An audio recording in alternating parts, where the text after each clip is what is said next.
राम राम श्री राम जय राम जय राम राम राम श्री राम जय राम जय जय राम श्री राम जय राम जय जय राम श्री राम जय राम थोड़ा सा जय जय राम रुको। श्री राम जय राम जय चल। जय राम श्री राम बस। जय राम जय जय राम श्री राम जय राम जय जय राम श्री राम जय राम जय जय राम श्री राम जय राम जय जय राम श्री राम जय राम मेरे राम जय राम श्री राम जय राम मेरे राम जय राम मेरे राम जय राम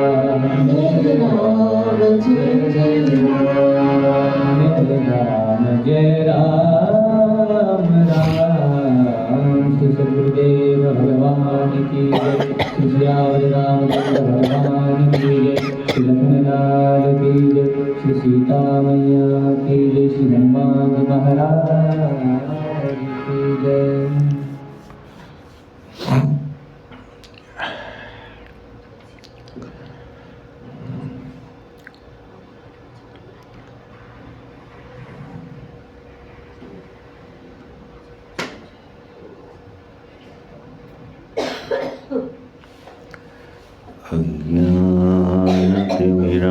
अज्ञानतिमिरान्धस्य ज्ञानाञ्जनशलाकया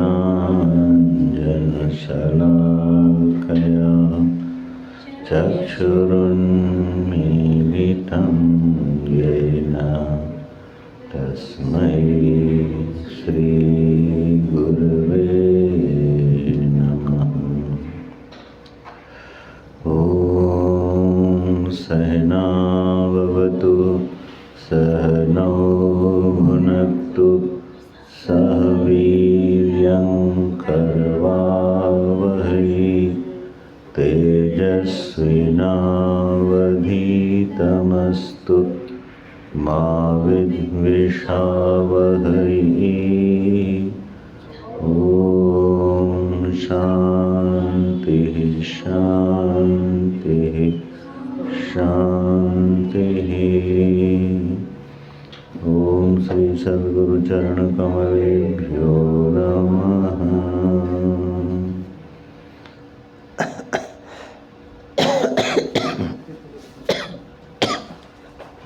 नारायण।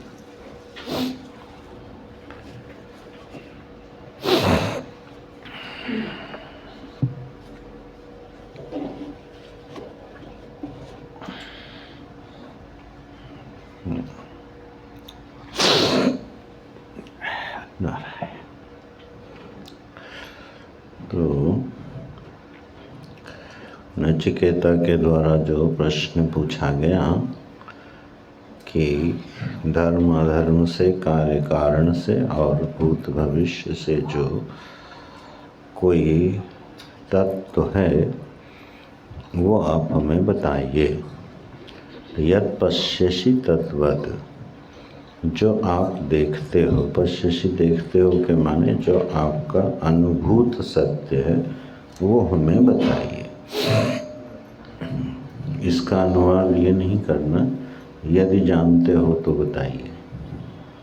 कई बार ऐसा अनुवाद हो जाता है, वो ठीक नहीं है। ये अशिष्टता है कि आप अपने आचार्य से ये कहो अच्छा ये बात जानते हो तो बताओ, तो वह अश्रद्धा होती है। वो यत् पश्यसि तद्वत्, जो आप अनुभव करते हो, जो आपका अनुभूत सत्य है वो हमको बताइए। तो फिर यमाचार्य पहले तो स्तुति करते हैं। सर्वे वेदाः यत् पदमामनन्ति तपांसि सर्वाणि च यद् वदन्ति यदिच्छन्तो ब्रह्मचर्यं चरन्ति तत्ते पदं संग्रहेण ब्रवीमि। ओम इति तत्।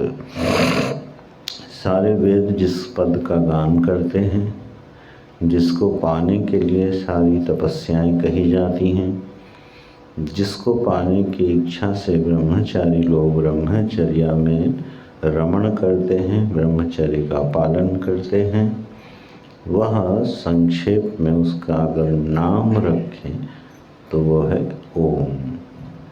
तो पहले अभिधान करते हैं, नामकरण करते हैं कि वह तत्व जो है ओम के नाम से जाना जाता है।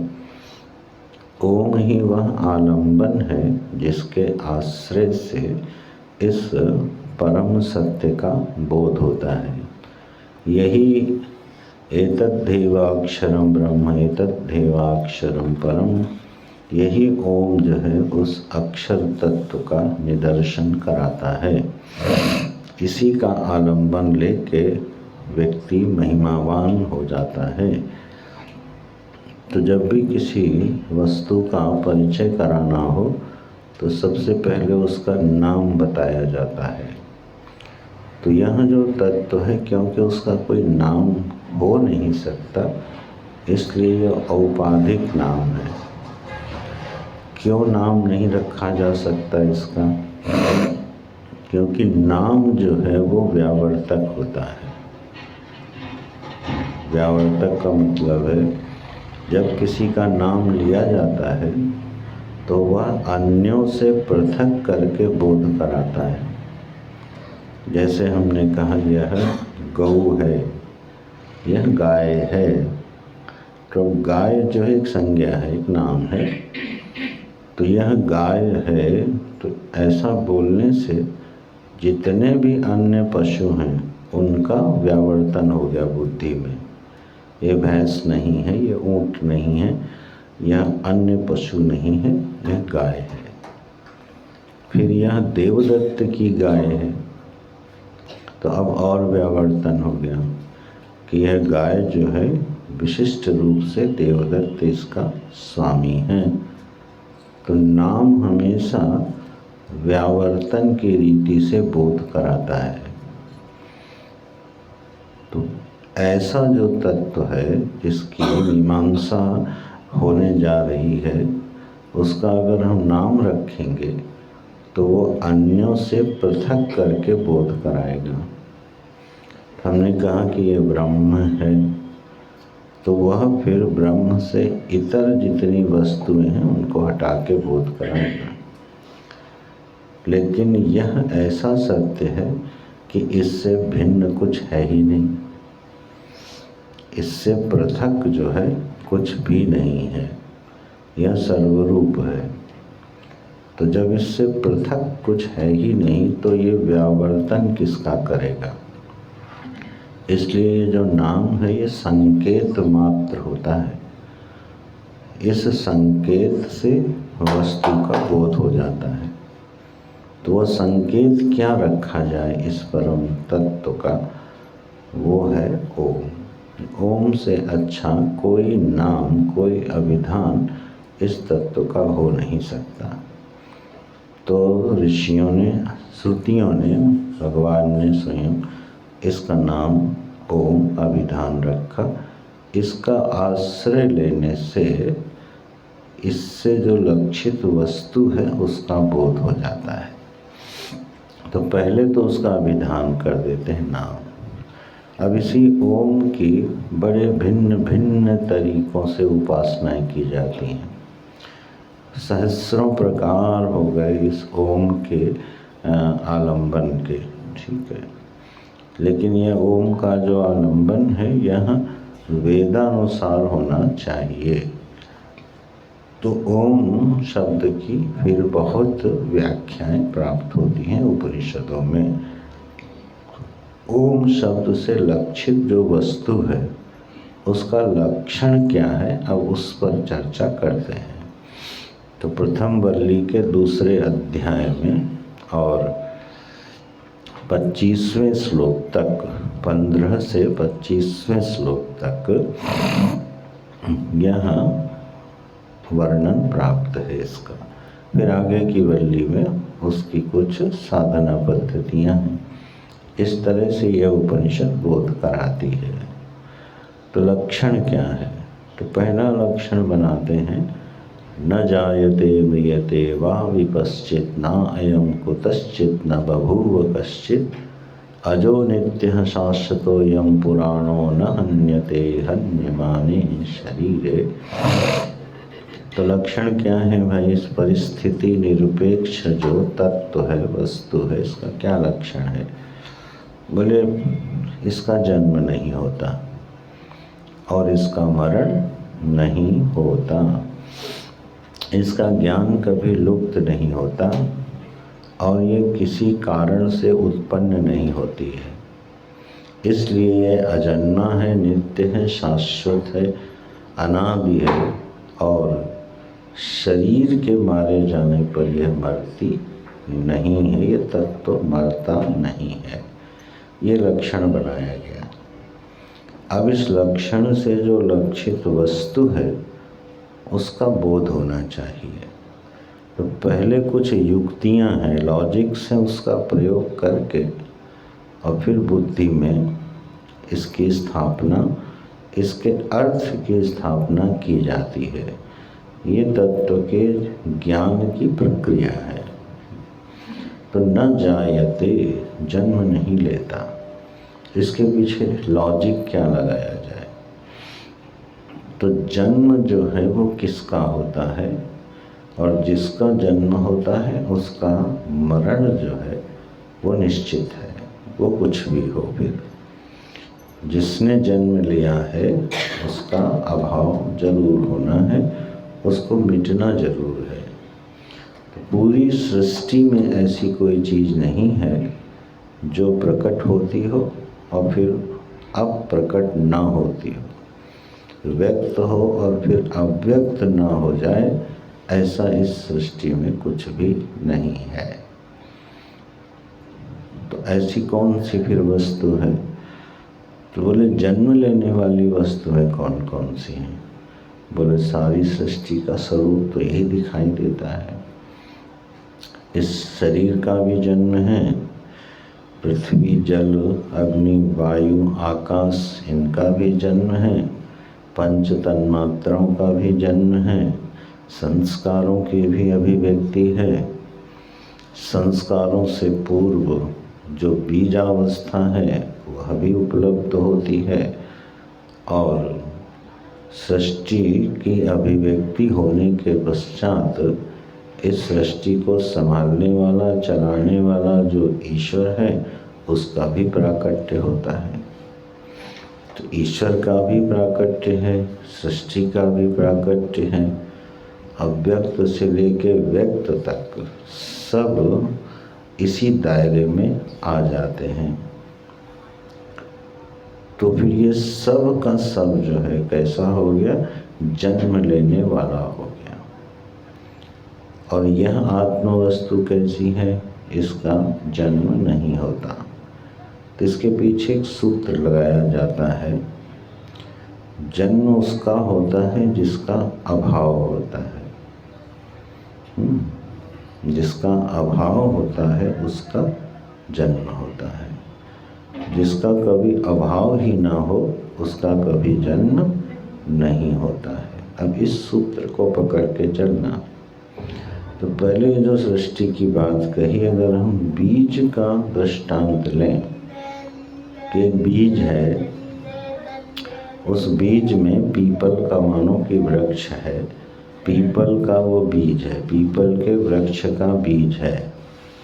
तो पीपल के वृक्ष का जो बीज है उस बीज में पीपल का वृक्ष छिपा हुआ है, वो प्रकट नहीं है, दिखाई नहीं दे रहा है, अभिव्यक्त नहीं हुआ है, लेकिन वह पीपल का वृक्ष उसी अपने बीज में सन्निहित है। इसीलिए हमेशा पीपल के बीज से पीपल का ही वृक्ष निकलेगा, आम का वृक्ष नहीं निकलेगा। जो बीजावस्था है वो अव्यक्त होती है, ठीक है। फिर उसी से एक वृक्ष का प्रादुर्भाव होता है, एक विशाल पीपल का वृक्ष बनता है। वह वृक्ष फिर से मिट जाता है, मिट जाने के बाद वह अपने स्वरूप में कहाँ सुरक्षित हो जाता है? फिर से उसी बीज में सुरक्षित हो जाता है ना। उसी वृक्ष से बीज बनता है, बीज से वृक्ष बना है और वृक्ष से बीज बनता है। तो वो फिर से अपने उसी बीज में छिप जाता है और फिर समय आने पर प्रकट हो जाता है। तो सृष्टि का जो स्वरूप है वो बिल्कुल ऐसा ही है। यह जब मिटती है तो बीज रूप में छिप जाती है। महाप्रलय में बीज रूप में ये सारी सृष्टि छिप जाती है और उसके बाद जब सृष्टि का प्रादुर्भाव होता है तो वैसी ही सृष्टि प्रकट होती है जैसी छिपी थी, क्योंकि उस बीज से वही वृक्ष निकलेगा जिसका वो बीज है। तो यह जो अनादि चित्र विचित्र सृष्टि है, अनंत माने अनंत रूपधारी है, इसमें जितने नाम रूप हैं ये सब के सब बीजात्मक होके छिप जाते और फिर प्रकट हो जाते। यही प्रक्रिया प्रतिदिन हम लोगों को अपनी नींद में प्राप्त है। गहरी नींद में जब हम सोते हैं तो सारी की सारी हमारी सृष्टि बीजात्मक हो जाती है। हमारा स्वभाव, हमारा संस्कार, हमारा नाम रूप परिचय, ठीक है, मन इंद्रियां आदि, वो सब के सब क्या होते हैं, बीजात्मक होके छिप जाते हैं। और छिपने के बाद जब प्रातः काल माने जब वो नींद पूरी होती है, हम गहरी नींद से बाहर आते हैं तो पुनः की पुनः वही सृष्टि हमारे सामने उपलब्ध हो जाती है। वही नाम, वही रूप, वही पहचान, वही स्मृति और वही दुनिया, जिसको हम बीजात्मक होके, बीजात्मक भाव में उपलब्ध होके, बीज भावापन्न होके हम सो गए थे और फिर हम वही लेके बाहर निकल आते हैं।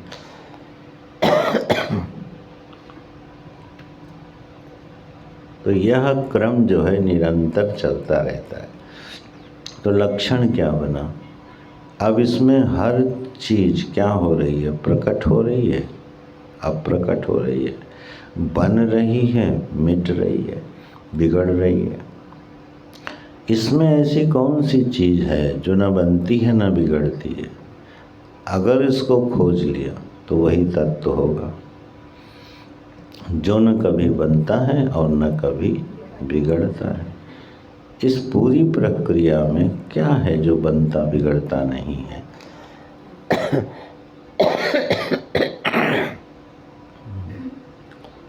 तो अब वह वस्तु की जब खोज की गई तो जैसे माने महाप्रलय जब होती है, सारी सृष्टि बीजात्मक हो गई। वह बीजात्मक सृष्टि कहीं न कहीं तो रहती होगी ना, कोई ना कोई आधार तो होगा उसका। अब ध्यान देना, बुद्धि उसका अनुमान कर सकती है, कल्पना कर सकती है, उसको विषय नहीं बना सकती।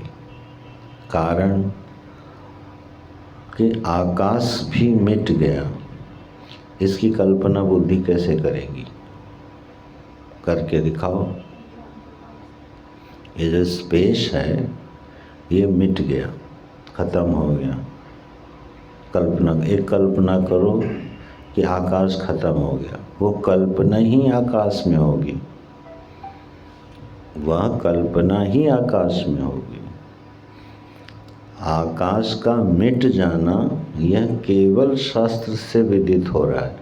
बुद्धि इसकी कल्पना, एक अनुमान कर सकती है, लेकिन ऐसा ज्ञान बुद्धि को नहीं हो सकता, अनुभव नहीं हो सकता कि आकाश भी मिट जाता है। और आकाश से भी सूक्ष्म होता है टाइम, काल, ठीक है।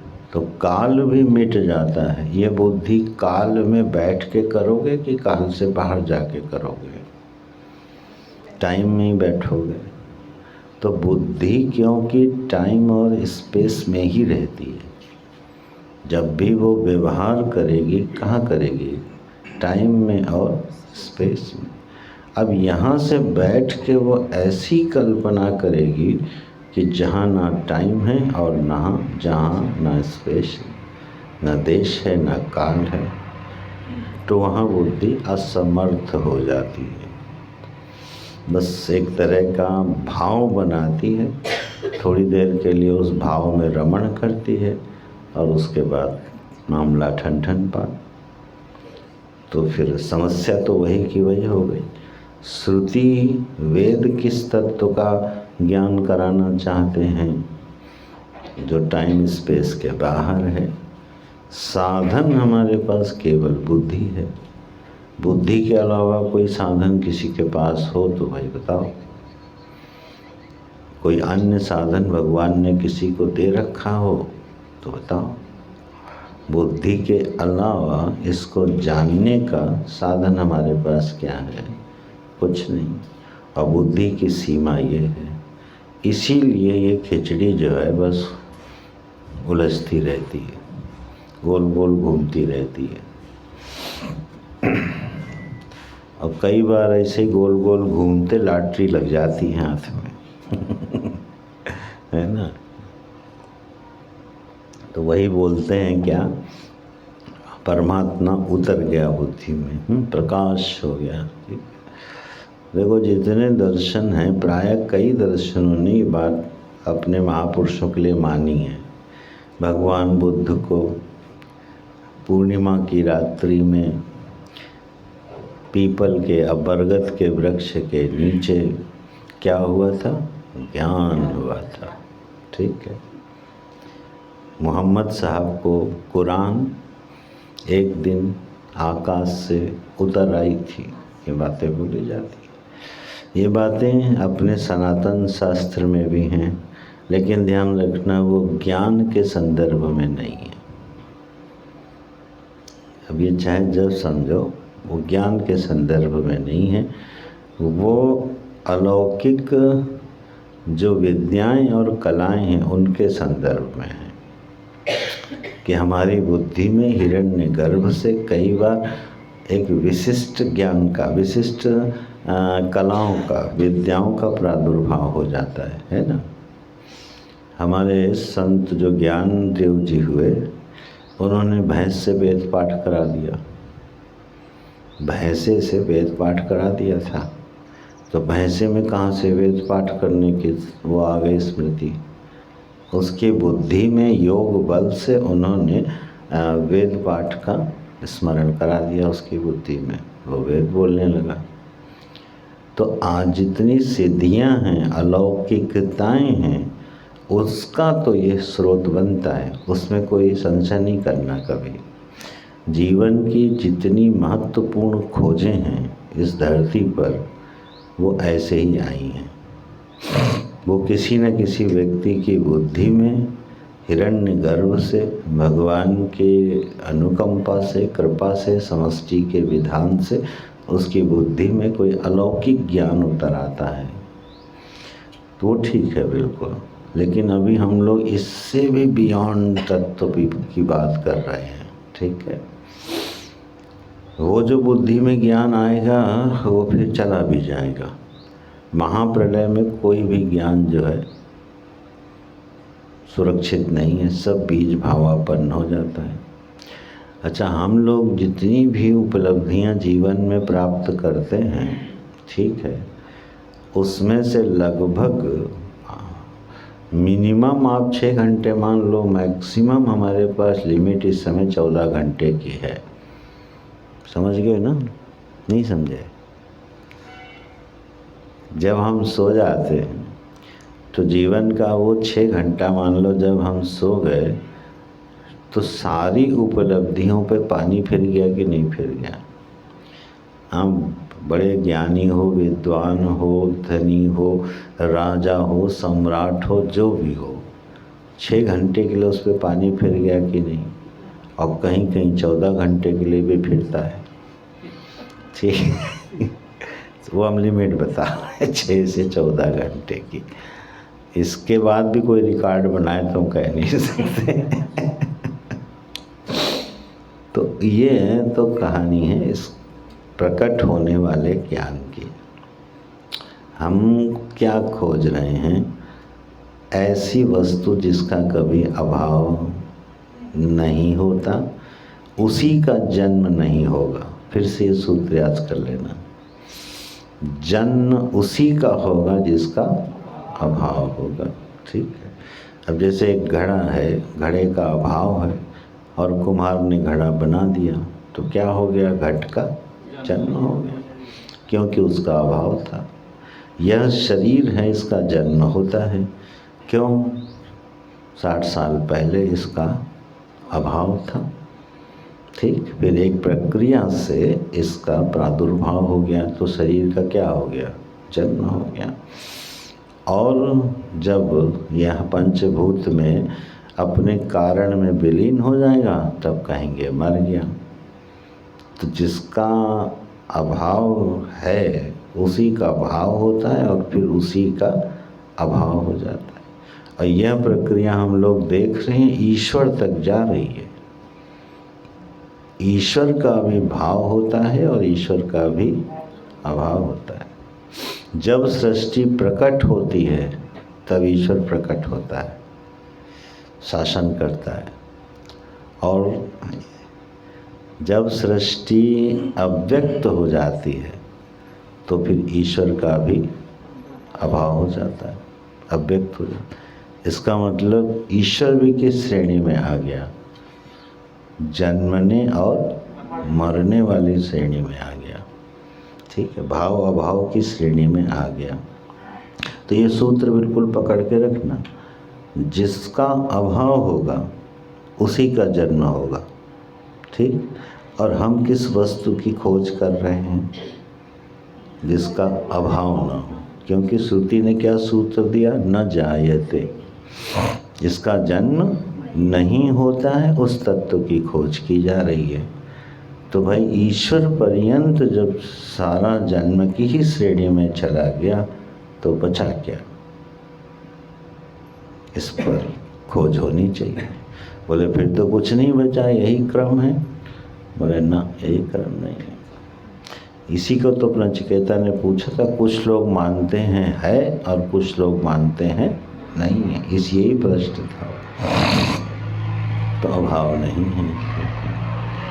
तो इसका अनुमान कहाँ से लिया जाए? श्रुति वाक्य तो हो गया, न जायते, आत्मा का जन्म नहीं होता है। तो इसकी युक्ति क्या है? तो पहले जरा जीव को देख लो कि जीव का जन्म नहीं होता। शरीर के साथ जीव का जन्म नहीं होता। क्यों नहीं होता? क्योंकि जीव का अभाव नहीं होता। यह सूत्र पकड़ के रखना, जीव का कभी अभाव नहीं होता। महाप्रलय पर्यंत क्या होता है? वो अव्यक्त होता है और व्यक्त हो जाता है। तो जीव जो है उसका कभी अभाव नहीं होता, इसलिए जीव का भी कभी जन्म नहीं होता है। ठीक है। तो न जायते की श्रेणी में वो भी आ गया। तो क्या यही तत्व हो जाएगा? यह लक्षण घट गया ना? न जायते तो घट गया ना, जीव का जन्म नहीं होता है। तो क्या ये जीव ही वही सत्ता है जिसकी हम लोग खोज कर रहे हैं? इसलिए दूसरा लक्षण क्या दे दिया? न म्रियते, ये मरता नहीं। लेकिन जीव का ब्रह्म ज्ञान से क्या हो जाता है? नाश हो जाता है, बाधित हो जाता है, अभाव हो जाता है। इसलिए जीवत्व भी मर जाता है। तो ये एक ऐसी विशिष्ट चीज़ हो गई जो जन्म तो नहीं लेती है लेकिन मर जाती है।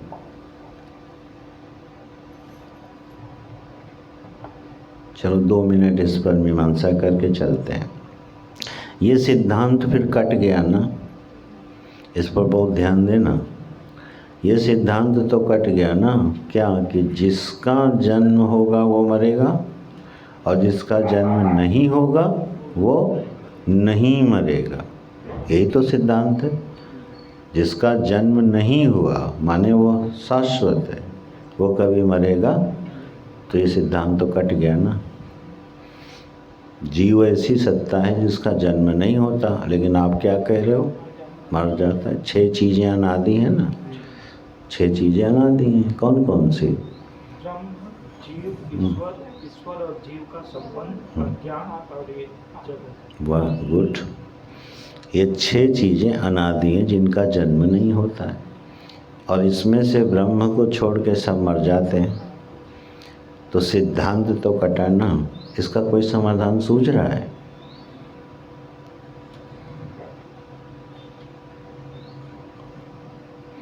देखो, हाँ हाँ, ठीक ठीक, आगे थोड़ा विवरण करो।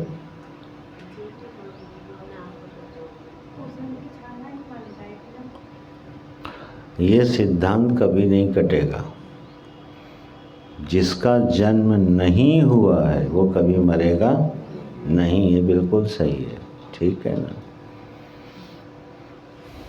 असल में जो जीव है ना वो आभासी सत्ता है, प्रातीतिक सत्ता है, ठीक है। इसलिए उस जन्म मरण से वो भी बाहर है, प्रतीति मात्र है, ठीक है। उसका अभाव है, ठीक है। तो बोले जन्म हुआ ना, हाँ बोले प्रातीतिक रूप से जन्म होता है। रस्सी में जो सर्प दिखता है उसका जन्म होता है, उसका भाव। और उसको जन्म कहोगे क्या? रस्सी में सर्प का जन्म हो गया ऐसा बोलोगे क्या? रस्सी में सर्प की प्रतीति हो गई, और वो प्रतीति ज्ञान से मिट भी गई। तो जन्म किसका हुआ? प्रतीति का। और मिट्टी कौन? प्रतीति। ये जीव ऐसे ही हैं, जीव वास्तविक नहीं होता ना, ये प्रातीतिक सत्ता है। अच्छा, तो जरा आप इस खोज को और आगे बढ़ाओ। कौन सी चीज़ है जिसका जन्म नहीं होता, माने जिसका कभी अभाव नहीं होता है और वो कभी उसका नाश भी नहीं होता है? तो बड़ा आश्चर्यजनक सत्य एक सामने आएगा कि वो मैं ही हूँ, वो मैं ही हूँ। अब सुसुप्ति वाले दृष्टांत में आ जाओ। गहरी नींद में सब अव्यक्त हो गया कि नहीं हो गया? अभाव हो गया ना, सबका लय हो गया, ठीक है। पर मेरा अभाव हुआ क्या? नहीं हुआ।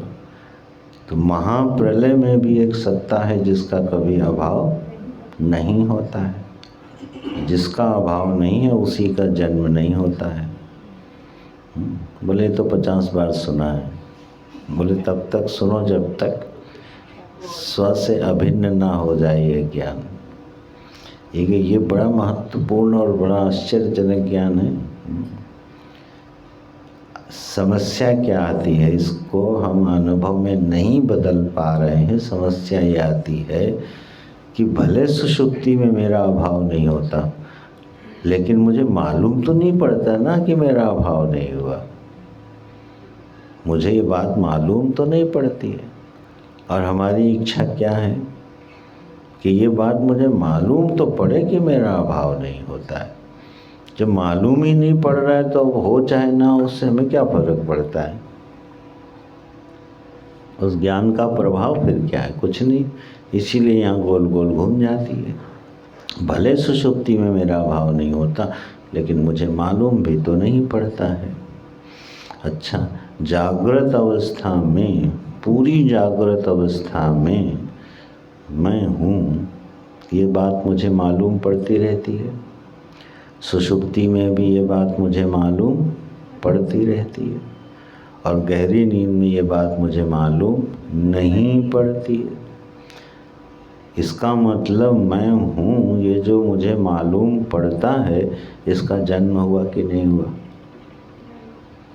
हुआ ना। तो फिर मैं मरूं, मेरा मैं नहीं हूँ, ये तो आएगा भैया। इसी को मृत्यु कहते हैं। मैं हूँ ये बात मुझे मालूम पड़ती रहती है, और अब और इस भ्रांति के ऊपर भ्रांति क्या चढ़ेंगी कि जब ये शरीर है तब तक मुझे मालूम पड़ता है कि मैं हूँ, है ना। जब तक ये शरीर है तब तक मुझे मालूम पड़ता है कि मैं हूँ, और जब शरीर नहीं रहेगा तो मैं नहीं हूँ। ये हमारा बोध है कि अनुमान है? अनुमान है, ये ज्ञान तो नहीं है। कि शरीर नहीं रहेगा तो मैं नहीं रहूँगा, ये हमारा ज्ञान नहीं है, ये हमारा अनुमान है। और अनुमान की व्याप्ति में दम नहीं है, ये गलत ज्ञान है। धंसा लो इसको किसी तरीके से। मैं, यह शरीर है तब तक मैं हूँ, और ये शरीर नहीं रहेगा तो मैं नहीं रहूँगा, ये बिल्कुल गलत ज्ञान है। और ये दो अवस्थाओं से रोज सिद्ध होता है। जब हम स्वप्न में जाते हैं तो इस स्थूल शरीर को भूल जाते हैं कि नहीं भूल जाते? तब भी मैं होता हूँ कि नहीं होता हूँ? तो बोले हमें वहाँ दूसरा शरीर मिल जाता है। बोले ठीक है, लेकिन इस शरीर के नहीं रहने पर मैं नहीं रहूँगा, ये बात तो कट गई ना। यह शरीर जो आज हमारे पास है, जब ये नहीं रहेगा तो मैं नहीं रहूँगा, इसमें तो स्वप्न ही इस बात को असिद्ध कर देता है। क्योंकि स्वप्न में ये शरीर नहीं रहता, लेकिन मैं रहता हूँ। और गहरी नींद में दोनों शरीर नहीं रहते हैं, ठीक है, तो भी मैं रहता तो हूँ, मेरा तो अभाव नहीं होता। अनुमान से ही सिद्ध हो रहा है। अच्छा, तो इसको अनुभव में कैसे सिद्ध करोगे? बोले भाई कभी कभी थोड़ी समाधि लगा लिया करो। समाधि सुषुप्तिवत होती है। जब आपको किसी भी चीज़ का स्मरण न होवे और आप सो भी ना, ठीक है, उस समय आप रहते हो कि नहीं रहते हो? समाधि दो तीन चीज़ों में बड़ी मदद करती है समझने में। मैं सबके अभाव में रहता भी हूँ और बड़ा सुखी रहता हूँ, आनंदित रहता हूँ। सुषुप्ति में भी मैं बड़े आनंद में रहता हूँ और समाधि में भी मैं बड़े आनंद में रहता हूँ। जब सब कुछ मिटा देता हूँ तब तो आनंद की भी उपलब्धि कब हो रही है? मिटाने में कि बनाने में? मिटाने में आनंद की अनुभूति हो रही है। स्वाभाविक रूप से ये सत्य है। तो अभाव किसका नहीं होता है? अहम अस्मि का जो प्रकाशक है उसको पकड़ना होगा, उसका कभी अभाव नहीं होता। अच्छा, ये कल्पना मत करना कि सबका अभाव हो जाने पर मुझे अपने होने की प्रतीति होती रहेगी, तब ब्रह्म ज्ञान समझ में नहीं आएगा। मुझे अपने होने की प्रतीति होती रहेगी, नहीं बनेगी, नहीं बात। क्योंकि मुझे अपने होने की प्रतीति तब होगी जब मैं किसी उपाधि को स्वीकार करके और उसके साथ प्रातीतिक रूप से उपलब्ध होऊंगा। कठिन तो नहीं हो रहा? मुझे अपने होने की प्रतीति कब होगी? जब मेरे पास कोई उपाधि होगी, और बिना उपाधि के मुझे अपने होने की प्रतीति नहीं होगी। अच्छा, मुझे अपने होने की प्रतीति ही जब नहीं होगी तो इसका मतलब मैं नहीं हूँ। तो ये गलत ज्ञान है। मैं तभी तक हूँ जब तक मुझे होने की प्रतीति हो रही है, ये आसक्ति है। ठीक, इसी को, ये बड़ी गहरी आसक्ति है। क्या? जब तक उपाधि होगी तभी तक मैं हूँ। एक राजा कब तक राजा रहता है? जब तक राज्य हो, राज्य की उपाधि हो, मंत्री हो, सेनापति हो, सेना हो, प्रजा हो, तब तक वो राजा है। और ये सब हट गया तो वो राजा नहीं रहा। राजा नहीं रहा, लेकिन व्यक्ति रहा कि नहीं रहा? ये व्यक्ति भी मिट गया। व्यक्ति तो नहीं मिटता है, इसी तरह से ध्यान दो कि हम हजारों चीज़ों के साथ अपने को होने का अनुभव करते हैं और इस चक्कर में एक गलत धारणा मन में बिठा ले गए। क्या गलत धारणा बिठा ले गए? जब तक कुछ होगा तभी मैं हूँ, कुछ नहीं होगा तो मैं नहीं हूँ। ठीक है। जब दृश्य नहीं था तो परमात्मा अपने को असत समझने लगा। ये भागवत जी में आता है। वो घबरा गया। कौन? भगवान परमात्मा घबरा गया। अरे कुछ नहीं है, तो कुछ नहीं है तो मैं भी नहीं हूँ। तो उसने फटाफट सृष्टि बनाई। मैंने असंतम एव, अपने आप को क्या मानने लगा? असत मानने लगा। जब दृश्य नहीं है तो कभी इस भ्रांति को तोड़ के देखो। ठीक है कि जब कुछ नहीं होगा या यूँ कहो कोई प्रतीति भी नहीं होगी तो मैं होऊंगा कि नहीं होऊंगा। और न केवल मैं होऊंगा, मैं आनंद रूप होऊंगा। ठीक है, मैं निर्भय स्वरूप होऊंगा। बड़ा मज़ेदार ज्ञान है ये। तो इसका अभ्यास इसी तरह से करना होता है कि मेरा अपना स्वयं का निज का स्वरूप ऐसा है कि मेरे पास ये शरीर होवे तब भी और शरीर ना होवे तब भी मैं वैसे का वैसा ही हूँ।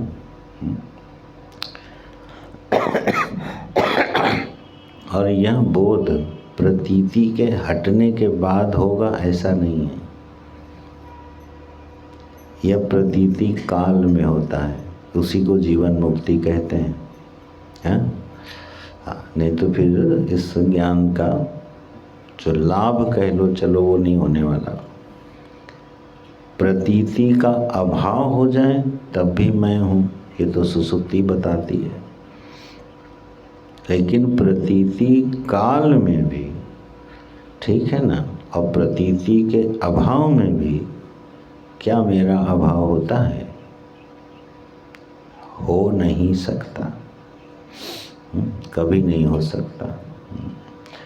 जल में हजारों तरंगें उठती हैं, सारी तरंगें समाप्त हो जाने के बाद क्या समुद्र खत्म हो जाता है? जल खत्म हो जाता है क्या? कभी नहीं होता। तो यह बोधानुभूति कब होगी? ये तब होगी जब दृश्य के साथ आसक्ति नहीं होगी। चलो उसको थोड़ा सरल कर लो। जिस दृश्य के साथ मेरा प्रेम है वही मुझे अपने होने का और अपने महिमावान होने का अनुभव कराता है। अब मैं थोड़ा उस पे आ रहा हूँ, व्यवहारिक दृष्टांतों पे। ठीक है, मेरे पास धन है, मेरे पास परिवार है, मेरे पास प्रतिष्ठा है, मेरे पास जीने के साधन हैं। ठीक है, यही मुझे अपने होने की भी और अपने महिमावान होने की अनुभूति कराते हैं। बारी बारी से सब हटा दो तो घबराहट होगी कि नहीं होगी? न मेरे पास धन है, न मेरे पास परिवार है, न मेरे पास प्रतिष्ठा है, न मेरे पास घर है। ठीक है, ये कुछ भी नहीं है, तो तुम तो हो ना। लेकिन घबराहट होती है इसके बिना। इसीलिए जब आदमी संन्यास लेता है तो क्या करता है? सबको हटा देता है। सबको हटा के तो संन्यास ले जाता है। सबको धर के संन्यास थोड़ी ले जाता है, सबको हटा देता है। अच्छा, केवल लौकिक चीज़ों को नहीं हटाता, शास्त्रीय चीज़ों को भी हटा देता है। अपना भी श्राद्ध कर देता है, जीते जी अपने बाप का भी श्राद्ध कर देता है, पितरों का भी श्राद्ध कर देता है। तो जो शास्त्रीय पहचान है जीव की, वो भी हटा देता है संन्यास में। सब हटा देता है, सब हटा दिए जाते हैं, ये विधि है। तो सब हटाने के बाद वो बचता है कि नहीं बचता? उसका अभाव तो नहीं होता है। तो यहाँ एक चीज़ अभ्यास में जोड़ के रखना कि ये जितनी भी चीज़ें हैं दृश्य जगत में, इनके होने के कारण अगर मुझे अपने में महिमा का अनुभव हो रहा है तो वेदांत भी पल्ले नहीं पड़ेगा। युक्ति से समझ में आ जाएगा लेकिन अनुभूति का अंग बनेगा नहीं। जब तक अपने होने की पहचान किसी के भी सहारे टिकी है, ठीक है ना, हाँ, तब तक जरा वेदांत वाली बात बनती नहीं है। तो जो भाव का प्रकाशक है और अभाव का भी प्रकाशक है, भावाभाव का जो प्रकाशक है वह मेरा निज का स्वरूप है। और सबसे मज़ेदार विलक्षण बात यह है कि वो आनंद रूप है। अगर वो शून्य रूप होता, अभाव रूप होता, तो इसकी खोज कोई नहीं करता, इसमें कोई प्रविष्ट होना नहीं चाहता, क्योंकि यह आनंद रूपता है। इसलिए बुद्धि खिंचती उधर ही है। और गहरी नींद हमको रोज इस बात का एहसास कराती है, ठीक है। तो भाव का अभाव का जो प्रकाशक है, समाधि और विक्षेप दोनों का जो अधिष्ठान है, वृत्ति के होने को और वृत्ति के नहीं होने को जो जानता है, वो मेरा स्वरूप है। तो वृत्ति है तब भी मैं हूँ और वृत्ति नहीं है तब भी मैं हूँ। इसका एक अभ्यास करते रहना चाहिए, बुद्धि को इधर मोड़ते रहना चाहिए। तब यह शरीर रहे तो भी मैं हूँ और नहीं रहे तो भी मैं हूँ। तब ये जाके सिद्ध होगा क्या, न जायते, मेरा जन्म नहीं होता और ना म्रियते, मेरी मृत्यु नहीं होती है। क्योंकि जब हमारा अभाव ही नहीं, ऐसा कोई काल नहीं है जिसमें मेरा अभाव ना हो। अच्छा, काल की गणना कर लो, काल की प्रतीति मुझको होती है या काल में मेरी प्रतीति है?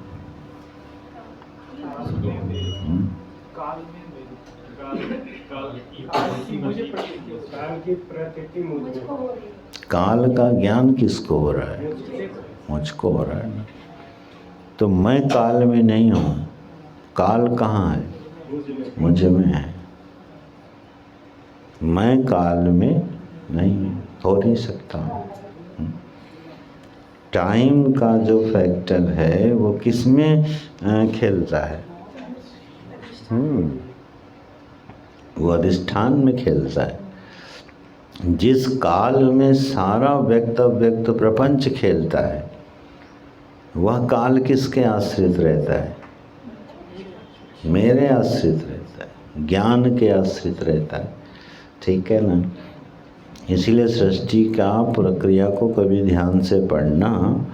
पूरी सृष्टि अव्यक्त हो जाने के बाद भी काल को सुरक्षित रखा गया है। काल अव्यक्त से भी परे जाता है। क्यों जाता है? क्योंकि अगर काल की उपस्थिति ना हो तो अव्यक्त से सृष्टि को व्यक्त कौन करेगा, है ना। ये दृष्टांत हम लोग देते रहे ना, फिर से दोहराता हूँ। गहरी नींद में जब हम सो जाते हैं, अगर काल ना होवे तो हमको उठाएगा कौन? हमारे कर्म का, उस दिन के कर्म के फल जब पक जाएंगे और फलोन्मुखी प्रारब्ध प्राप्त हो जाएगा तो हमें नींद से कौन बाहर फेंकता है? काल। इसका मतलब अव्यक्त अवस्था में भी कौन विराजमान है? काल। अव्यक्त का भी अतिक्रमण करके बैठता है, इसलिए उसको पुरुष का प्रभाव कह दिया गया, 25वां तत्व कह दिया गया, ठीक है ना। तो ये काल की कहानी है। कि वह काल में सब कुछ रहता है। अव्यक्त भी काल में रहता है और व्यक्त भी काल में रहता है, दोनों कालाधीन है। लेकिन वो काल किस में रहता है? काल कहीं तो रहेगा। अरे बड़ी सीधी सी बात है, सारी चीज़ें ज्ञान में रहती हैं और मेरा स्वरूप ज्ञानात्मक है, जड़ात्मक नहीं है। ये सूत्र पकड़ना। सारी चीज़ें कहाँ रहती हैं? ज्ञान। सारी प्रतीतियाँ कहाँ होंगी? ज्ञान में। जितनी भी प्रतीति होंगी किस में होंगी? ज्ञान में। काल का भी प्रतीति कहाँ होगी? ज्ञान में। और वो ज्ञान कौन है?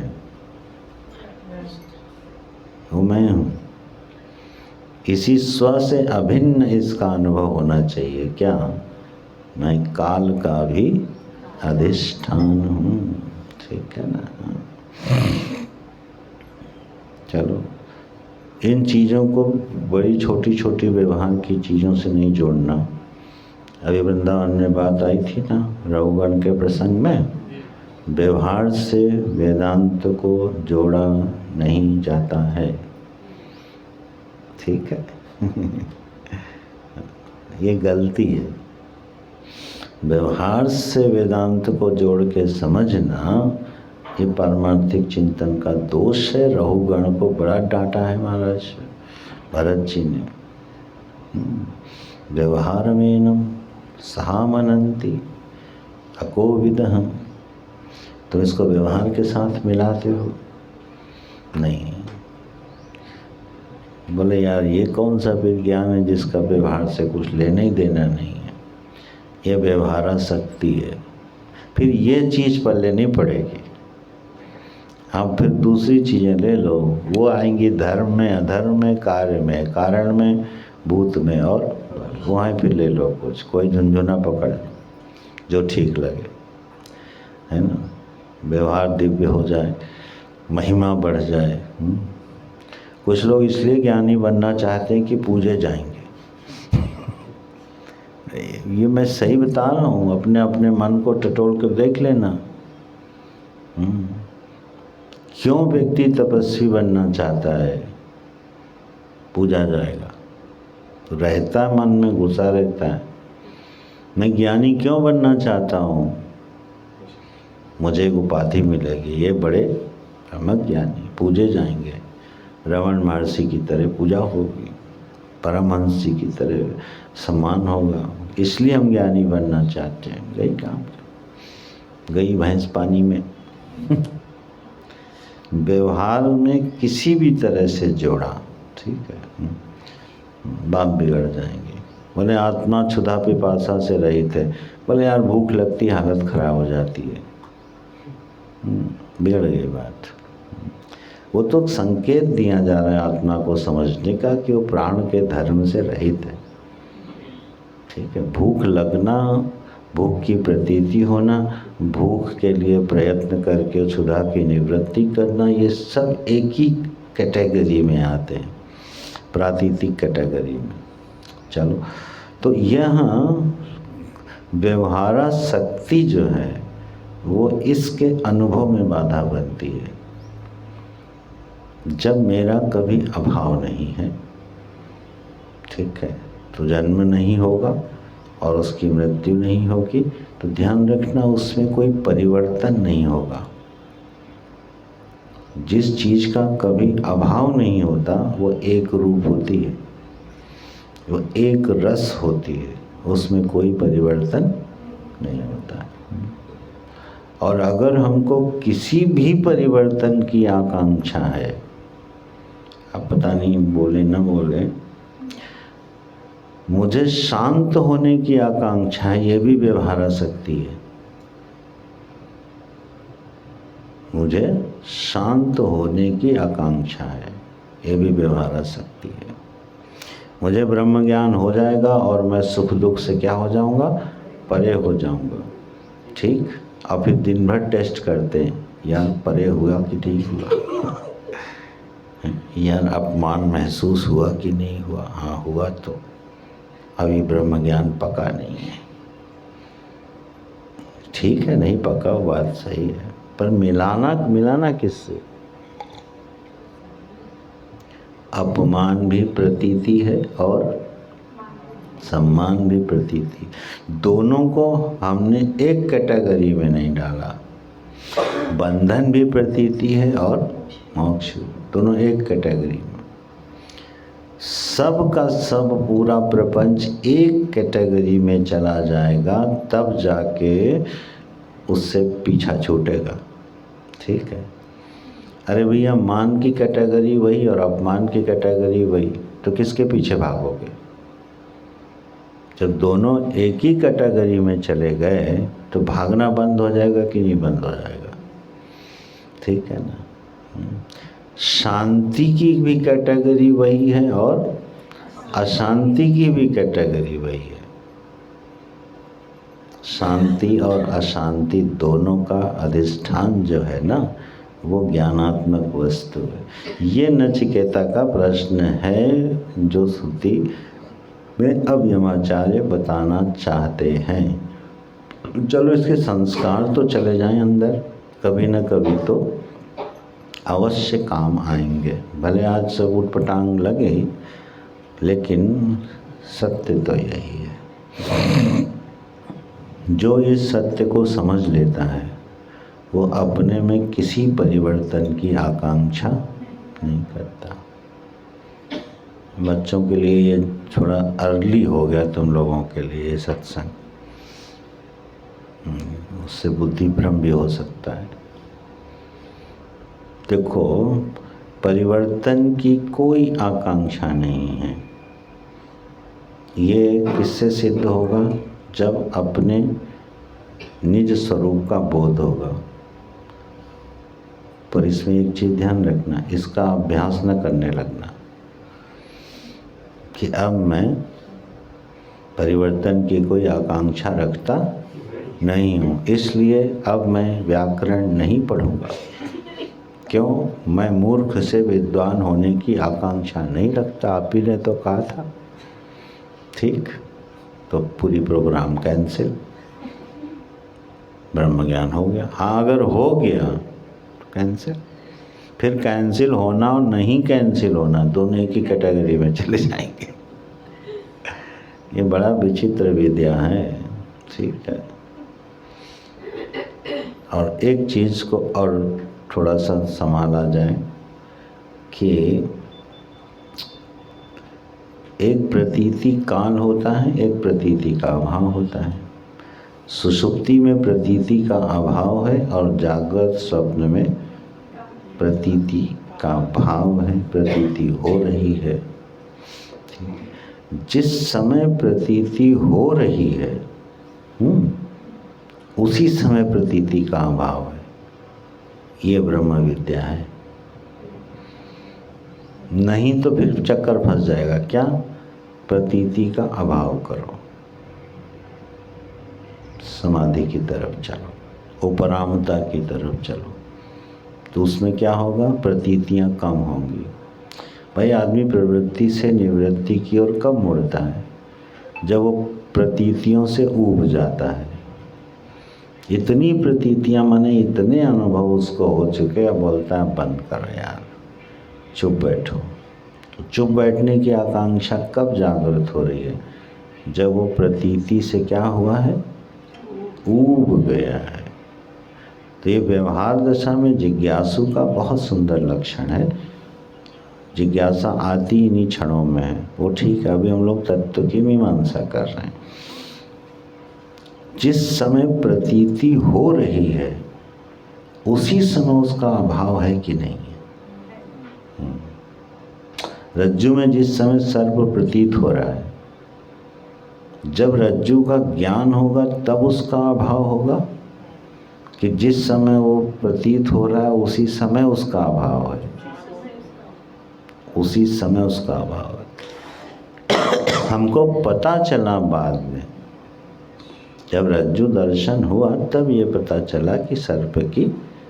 अब अगर पुनः वहाँ सर्प की प्रतीति होने लगेगी तब आप कहोगे नहीं नहीं, ये क्या है? रज्जु है। ये बात आप कब कह पाए? जब रज्जु का दर्शन हो गया। अब उस पर अगर प्रतीति होती भी है तो वो हमारे लिए ना के बराबर है, नहीं ही है, क्योंकि प्रतीति का हमेशा अभाव ही होता है। तो मुझे सुख का अनुभव हो रहा है, ठीक? सुख का जो अनुभव हो रहा है तो सुख की प्रतीति हो रही कि नहीं हो रही? अब प्रतीति हो रही है, उसी काल में उसका अभाव है कि नहीं है? बोले बड़ी मुश्किल से तो थोड़ा सुख मिला, और उसको भी कहाँ डाल रहे हो? हवा में डाल रहे हो। अरे तो पलट लो, दुख को ले लो। दुख की प्रतीति हो रही है, प्रतीति काल में ही उसका अभाव है। भ्रम क्या बना रहता है? जब ब्रह्म विद्या पढ़ेंगे, जब इस दुख का उपाय ढूंढेंगे और फिर ये दुख हटेगा, तब क्या आएगा? सुख आएगा। ये वही धर्म कार्य कारण भूत भविष्य में प्रवेश है। इसमें किसका प्रवेश है? काल का। अभी मुझे दुख है, तो अब मैं क्या करूँगा? घर जाऊँगा, ध्यानस्थ होऊंगा, प्रभु का स्मरण करूँगा, ब्रह्म विद्या का चिंतन करूँगा। उसके बाद क्या होगा? ये दुख हट जाएगा। ये ब्रह्म है, ये वेदांत की साधना नहीं है। जिस काल में दुख की प्रतीति हो रही है, उसी काल में उसके अभाव का अनुभव होना चाहिए। ये अभ्यास करो और ये अभ्यास हो सकता है। दुख से भागो मत, और सुख से भी। सुख से कोई भागता है वैसे? क्या सुख से कोई भागता तो नहीं है। नहीं, कुछ महापुरुष हैं सुख से भी भागते। नियमनिष्ठ लोग सुख से भागते। चलो अच्छा, तो ये एक सूत्र जो है और पकड़ा जाए तो हम लोगों ने आज मोस्टली 2 सूत्रों पर बात की। ऐसी वस्तु ढूंढनी है जिसका कभी अभाव नहीं होता है, उसकी खोज करनी है, और जिसकी प्रतीति हो रही है वो अपने प्रतीति काल में भी अभाव रूप है। और इसीलिए भगवान जब अवतार लेकर हंसते हैं या रोते हैं तो वो हंसते हुए भी हंसते नहीं हैं और रोते हुए भी रोते नहीं हैं। उसी को लीला कहा जाता है ना? कर्म में जो अकर्म और अकर्म में जो कर्म देखता है, ठीक है? यही सारी सृष्टि में मैं हूँ, सारी सृष्टि मुझ में है। इसका मतलब है सृष्टि प्रतीति है, ठीक है? प्रातीतिक सत्ता है। तो प्रातीतिक और वास्तविक सत्ता क्या है भाई? फिर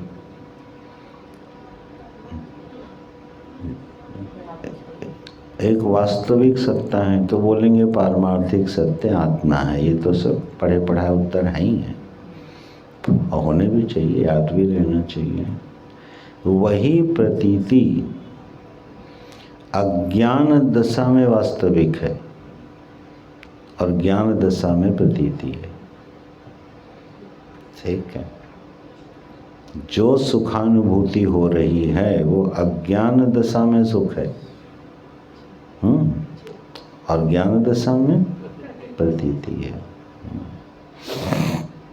तो मैंने जन्म लिया है, ये मेरा बोध है या प्रतीति है? प्रतीति है।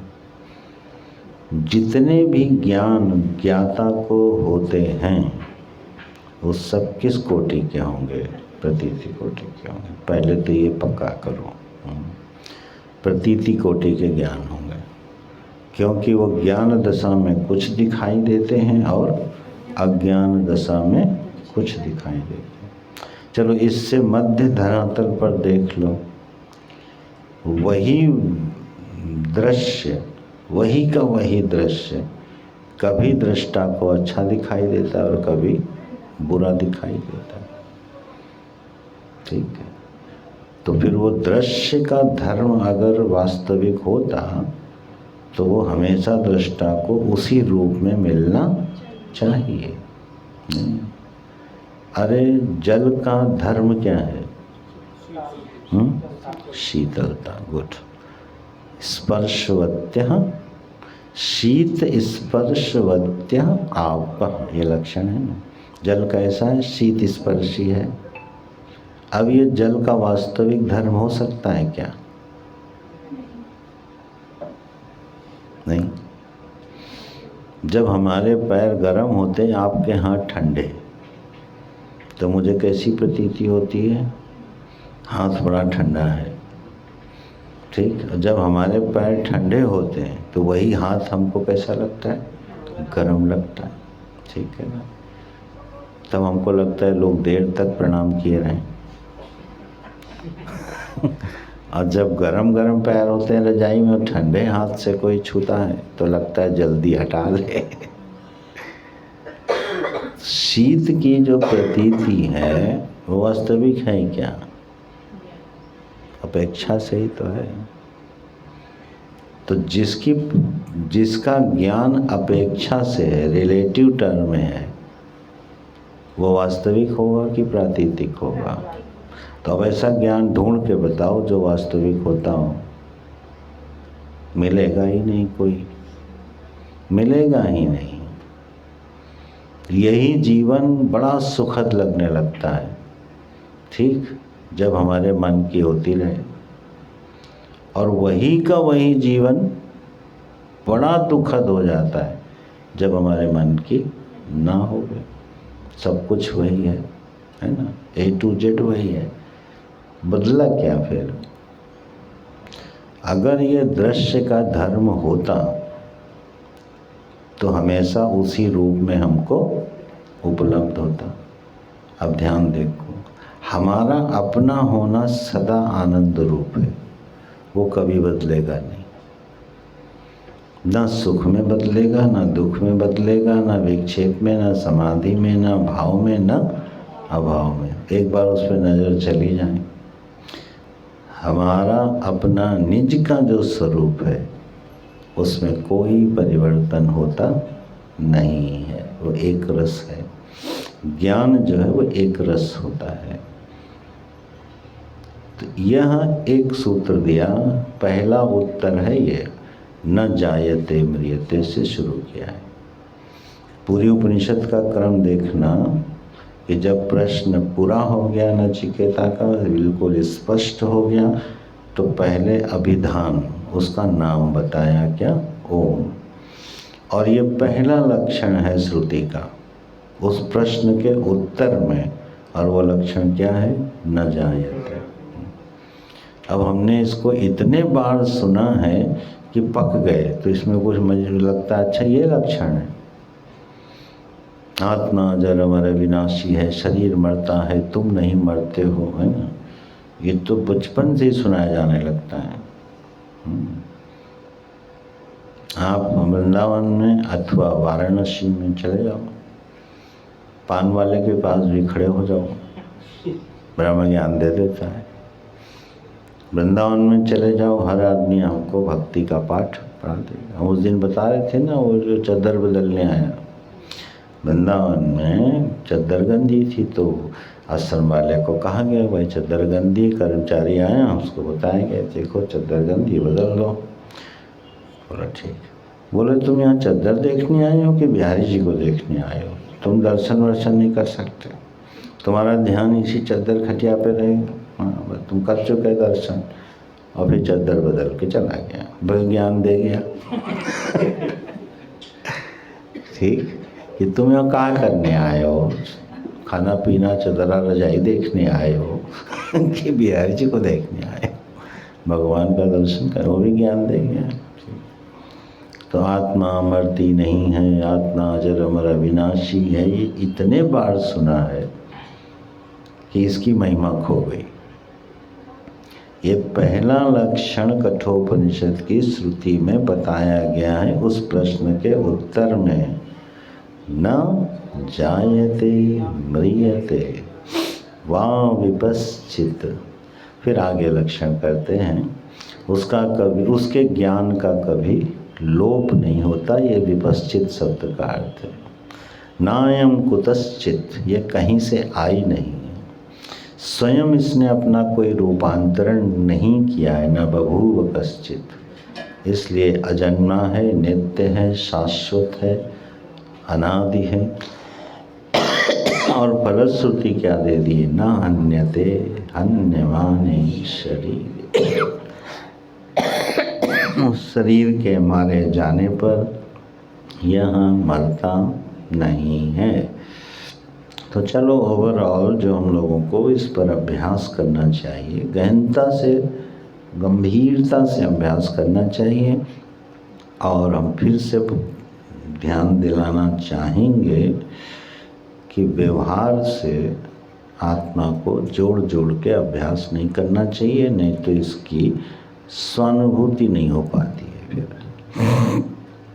व्यवहार को अपनी जगह रहने तो वो सब एक ही लेवल का है।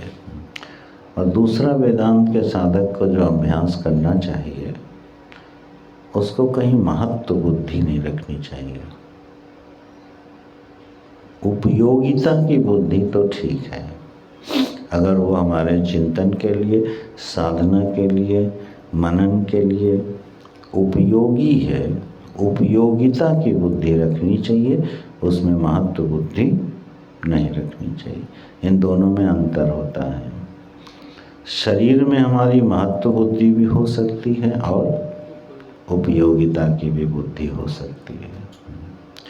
जब महत्व बुद्धि बहुत बढ़ेगी तो सुबह से लेकर रात तक इसी का चिंतन होगा, इसी का पोषण होगा, संरक्षण होगा। हम एक बार गलती से चले गए थे कोयम्बटूर 15 दिन के लिए स्वामी जी के साथ। नो डाउट उसमें शरीर में बड़े सुधार हुए, लेकिन नारायण 15 दिन वो बिल्कुल नरक जैसे लगे हमको। सुबह से लेकर रात तक वो ध्यान दिलाते रहते थे, आप शरीर हो, ये खराब है ये पियो, ये खराब है ये पियो, ये खराब है ये पियो। 24 घंटे एक ही काम था कि आप ये देखते रहोगे क्या खराब है, कैसे ठीक करना है, क्या खराब है, कैसे ठीक करना है। वो वृत्ति को बिल्कुल शरीराकार बना देते हैं। ठीक है, शरीर ठीक करते, हमको उसमें कोई एतराज़ नहीं है, किया भी उन्होंने, बहुत सी चीज़ें ठीक भी करी, लेकिन वो वृत्ति बिल्कुल देहाकार हो जाती है। मैं इसलिए कह रहा हूँ, शरीर की उपयोगिता है। भगवान ने जो शरीर बनाया है ना, प्रारब्ध के अनुसार बनाया है, संस्कार के अनुसार बनाया है। सभी को सभी चीज़ें सूट नहीं करती हैं, ठीक है ना। हाँ, दिव्य से दिव्य औषधि भी सभी के लिए दिव्य नहीं होती, किसी के लिए विष भी हो सकती है। तो बहुत ज़्यादा जब शरीर प्रेमी हो जाओगे तो दिन भर ढूंढते रहोगे क्या करने से ठीक है, क्या करने से। अरे हर चीज़ सभी के लिए नहीं हो। शरीर की अपनी एक प्रकृति होती है, उस प्रकृति के अनुसार उसका आहार होता है और विहार होता है, और अपने कर्म के अनुसार होता है, ठीक है। एक मजदूर है, उसका आहार अलग होगा, है ना। एक इंटेलेक्चुअल है, उसका आहार अलग होगा। ऑफिस बियरर का आहार अलग होगा। सभी के लिए एक जैसा आहार नहीं हो सकता है। तो अपनी प्रकृति, अपनी दिनचर्या के अनुसार आहार विहार तय कर लेना चाहिए। ये तो हो गई उपयोगिता की दृष्टि। और अगर यही महत्व बुद्धि हो गई तो सारा दिन इसी के पीछे जाएगा, नतीजा कुछ मिलने वाला नहीं है। इसी तरह से वेदांत के विचारक को समाधि में, सेवा में, उपासना में, व्रत आदि में, तीर्थाटन में, संत मिलन में, क्या रखना है? उपयोगिता की बुद्धि, महत्व बुद्धि नहीं रखनी है। इसलिए प्रेरित नहीं हो जाना कि वो बड़े महान हैं, इसलिए प्रेरित होना कि हमारे लिए उपयोगी हैं कि नहीं है। ठीक है ना? अब मान लो कोई बहुत अच्छा, सपोज मान लो योगी आ गया और उसने कुंडलिनी जागरण आदि की चीज़ें जानता है, यथार्थ में जानता है, या कोई तांत्रिक आ गया, वो बहुत अच्छे तंत्र को जानता है, सात्विक राजसिक तामसिक सारे तंत्रों का विज्ञाता है, वेदांत के विचारक के लिए वो कितना उपयोगी है। अब उसकी प्रसिद्धि और उसकी महानता सुने और दौड़े दौड़े चले गए, उसका मतलब अभी साधन पथ में निष्ठा नहीं है। जिसकी भक्ति की निष्ठा हो वो अपने मार्ग को देखे, कर्मयोगी अपने मार्ग को देखे। तो विचारक को महत्व बुद्धि कहीं नहीं रखनी है। वेदांत वाले साधक को किसी चीज़ में उपयोगी हर चीज़ है, सूर्य से लेके चंद्र से लेके नदी पर्वत, भगवान की बनाई सृष्टि, संत सत्संग ध्यान सब उपयोगी हैं। हमारे लिए कितने उपयोगी हैं उसका चयन करके उसका उपयोग कर लेना। उसी तरह जो शरीर का, और फिर और अगर अंदर उतरोगे तो मन का और बुद्धि का उपयोग करना आ गया तो बात बन जाएगी। बुद्धि को हर विषय की मीमांसा करने की जरूरत नहीं है। हर विषय की हम मीमांसा करने बैठ जाएं जरूरी नहीं है। हाँ, उसकी उपयोगिता कहीं है, लोक संग्रह में है, आप उस उपाधि में हो तो कर लो। तो इस तरह ये कुछ सावधानियां जीवन में रखे और शुद्ध विचार करें, सूत्रों को पकड़े। तो 2 सूत्र हम लोगों ने आज विचार किए। एक ऐसी वस्तु खोजनी है जिसका कभी अभाव नहीं होता, और प्रतीति काल में भी जो भी प्रतीति हो रही है वो अपने प्रतीति काल में ही क्या है? अभाव है, माने बाधित है।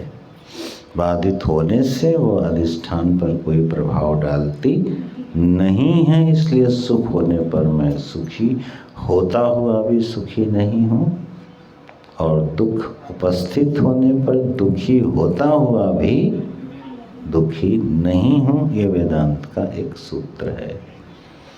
अजो नित्य शाश्वतोऽयं पुराणो न हन्यते हन्यमाने शरीरे।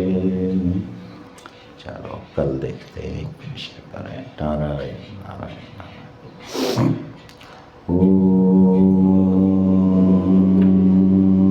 पूर्णमदः पूर्णमिदं पूर्णात् पूर्णमुदच्यते पूर्णस्य पूर्णमादाय पूर्णमेवावशिष्यते। ॐ शान्ति शान्ति शान्ति। हरि ओम। श्री गुरुभ्यो नमः।